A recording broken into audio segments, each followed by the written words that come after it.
Well, the president had this planned all along. It was just a matter of time.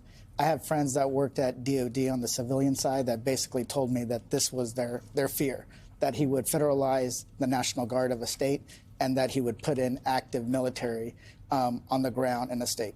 California just happens to be the first one.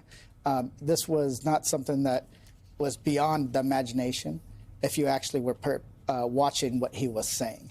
And that's exactly what they're doing. So they're on the ground. It's a very different type of ICE than ever before.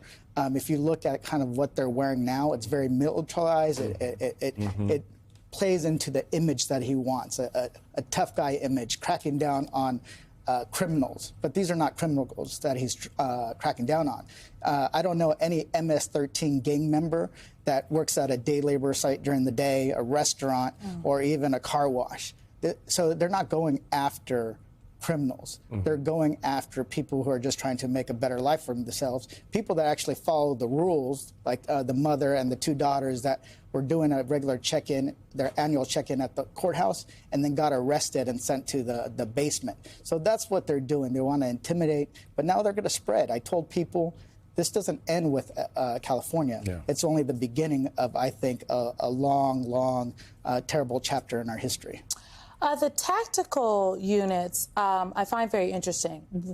We have limited information. I continue to refresh my email to see what more we have learned about this, but there's limited information about who these units are actually made up of. In my hometown of Omaha, Nebraska, today there were ICE raids, and there was lots of video of the raids of people whom I know personally who were there. And what struck me is in some of the video, the agents that showed up weren't actually from ICE, they were U.S. Marshals. And we know that because they had the vests on that say U.S. Marshals, and then their faces were entirely covered. They had hats on, coverings over the face, they had sunglasses on in some cases.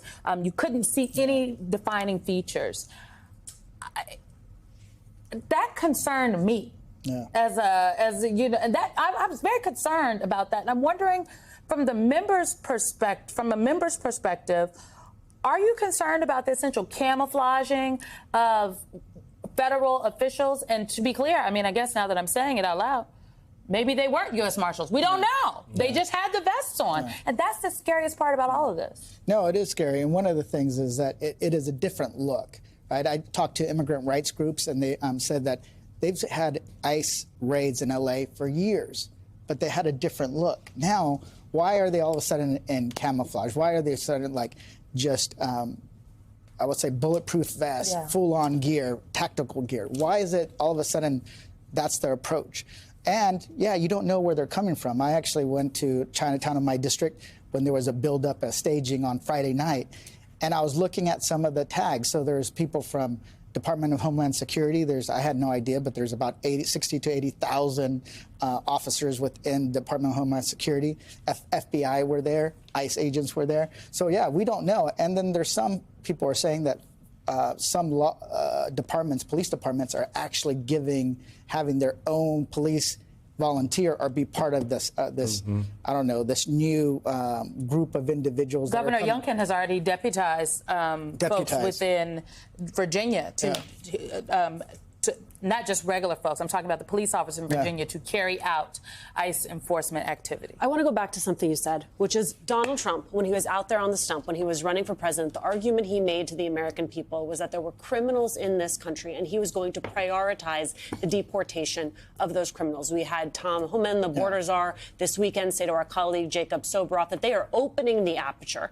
that simply having arrived in this country without a legal process means that you are now a criminal. And there's new reporting today in the Wall Street Journal. It says this is all coming from Stephen Miller, which I could have guessed, you could have guessed, but here it is in print. Let me read you just a little. Gang members and violent criminals, what Trump called the worst of the worst, weren't the sole target of deportations. Federal agents needed to just go out there and arrest illegal aliens, Miller told top ICE officials. They're showing up at Home Depot. They're showing up at the car wash. They are showing up at garment factories. At people's jobs. At their jobs. They took people on lunch break. There's not what people voted for. People were told that they were going to prioritize criminals. Now they are all of a sudden prioritizing moms and dads who are trying to do their jobs. Will there be a political repercussion? And that's what we're hoping, because we need to keep telling those stories, because there's some people that only view the criminals that they're getting, and they don't see the other story. But I think that as these raids spread, you're starting to have that in Republican areas. The woman who was a waitress at a restaurant, all of a sudden these are not the people you're supposed to go No, you had The a bunch of Vietnamese woman moms in saying, Missouri. I Yeah. didn't vote to deport moms. Yeah, exactly. And that is only spreading. And that's the story we have to get out more and more. Because the person that got picked up in one of the raids, he's been in this country. He was in this country for over 26 years. Not one single run-in with the law. They had no record of this guy because this guy followed everything. He was like a perfect resident of the state of California, but he is the criminal. But there are criminals that they can go after, but they don't.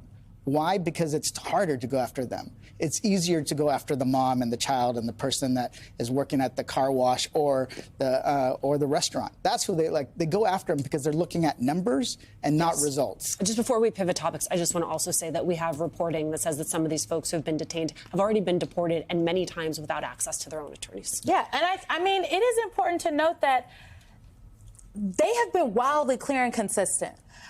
I don't understand. They can't have it both ways. They had signs at the RNC that said mass deportation now. No. Stephen Miller and the president were on record saying if you've come into this country illegally, you are a criminal prior to the election. So I mean, for people out there that are like, oh, this is actually not what I voted for. They said it. What people need to be honest about is that they didn't believe they were going to do what they said they were going to do. Well, they certainly didn't say that they were going to be filing charges against members of Congress. No, they did not. And so you have the news this evening that your colleague, Representative McIver, has been indicted on federal charges as a result of the incident, if you will, outside of federal facilities in New Jersey. What's your take on that? How do you, again, this is a ramping up. Yeah. You're now a target, sir. Yeah. If you decide to go protest, to stand with the people in your district about the encroachment of federal authority, the overreach by this president, you too could find yourself in a very similar situation. How do you think this plays with members of Congress? Well, I think a lot of members know that this is a reality. Right after Donald Trump was elected, a bunch of us were on a thread, and we knew that, hey, one of us is going to go to jail eventually, plain and simple. And we even said, okay, who flees, who goes to Mexico, who goes to Canada.